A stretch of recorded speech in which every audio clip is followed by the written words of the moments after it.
Hello guys, welcome back again to our channel. So today's video, andito kayo ngayon sa aming kabukiran. Ayan, nakikita nyo yung aming bukid guys.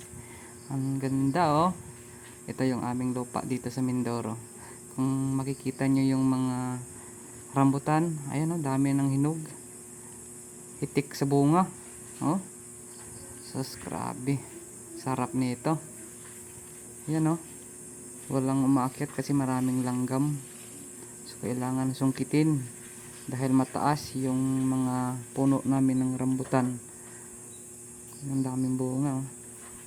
So yung iba kinakain lang ng ibon dito sa aming bukid. Ayan oh, napakaraming mga prutas sa aming kabukiran guys. Nakakagutom. Sus, tara mamitas tayo ng rambutan dahil ako'y nagugutom na. Ayan oh, napakasarap dito sa aming probinsya. Napaka sarap ng simoy ng hangin. Maririnig mo yung mga huni ng mga kuliglig at mga ibon. Ayan guys, ang daming saging namin. Ayan oh, napakalawak ng lupain namin dito sa probinsya. Lahat ng inyong natatanaw guys ay amin yan. Sana all. Ayan oh, sa aming lupa pa yan guys. Yung mga maraming puno. Malawak yung lupa ng parents ko dyan. Ayan o. Haya. Kita nyo yung bayabas. Napaka sarap nyan. Sariwa pa o. Daming hinog ng bayabas.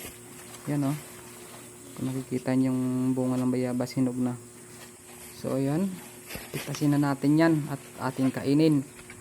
Hinog na hinog na. Ayan pa o. Dami pang hinog guys. Ng bunga ng bayabas. Yan. May mga pa. Gulayin. Yun o yun. Kita nyo yan. Hinog na yung bunga ng bayabas. Fresh na fresh. Sarap nito.